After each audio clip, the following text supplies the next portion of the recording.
Sir, may message po ba kayo sa mga grupo ng mga artist, sa grupo ninyo, tungkol po sa art? Share ko lang sa bagong grupo o sa mga bagong grupo o dating grupo o sinaunang grupo pa na dapat ang maganda dyan yung respetuhan sa mga trabaho. Kasi hindi, katulad ko, di ko naman sasabihin na ako balo kay obra ko, hindi apakipusan ng obra ko. Ali naman kasi once natin kang may inspire din itong mga tao, hindi na yung obra mo, uli nga, pakipusan ng obra mo. Makanita. Isa kasi, atin yung identity nito, pero yung grupo, regalo naman kasi, regalo at akala kumopya, pero ito naman nagpikis sarili na minsan, may kopya mo dito. Isa yan daw. Minuna ako kanya na ano. Pa magilala yan, makinyamin nila ako kanya. Alin, minsan na maging tutuwa mong artist. Magpatutuwa natin Kasi, nung tutuwa ng artist, mababa ka. Alin ka matas. Mas masakit ang mababa ka bilang artist, mo para sulako. Kasi kung may bagsak ka, ipukol lang kaya kitang muli mong mangyari kaya. Wala na mag-appreciate ka rin mo lang. Diba? Kasi, sabi ko, nung artist ka, importante, respeto mo. Respetuhan mo Kung naman yung nga sabi kaya, okay mo kaya ka.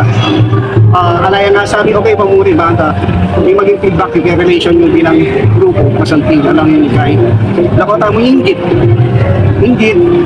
Kasi inggit yung nakasira yung net ng grupo Nung yung netong artist, nakali artist sali, okay mo kasi kagrupo mo nakali agaw painting, okay mo kasi kagrupo mo Nung makalitain ko rin, gawa ng mga obra. Diba? Bangkanita, may inspired na rin ng tao bilang artist. Para respetuhan na yung sitwasyon. Salamat sir, kayong words of wisdom. Ikayo po, metong kayo pong inspirasyon, karang artworks po.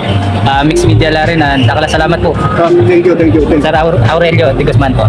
Salamat po rin. Thank you so much sir doon sa na-share po ninyong message sa mga bago nating artist. Napapansin po kasi namin na sobrang kakaiba, sobrang unique po yung style ninyo.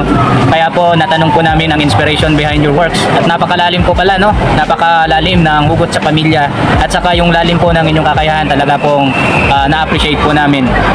Sir, kung namin nga talanda, pencil, pastel, watercolor, acrylic, basta mag-drawing lang. Pero minsan, mas masanti, minisip kang idea na kakaiba. Dali mo mag-depende ka kitang makalitang bagay. Kasi halos na yung mag-start, para-pareho lang yung estilo Kailangan isip kang bagong style.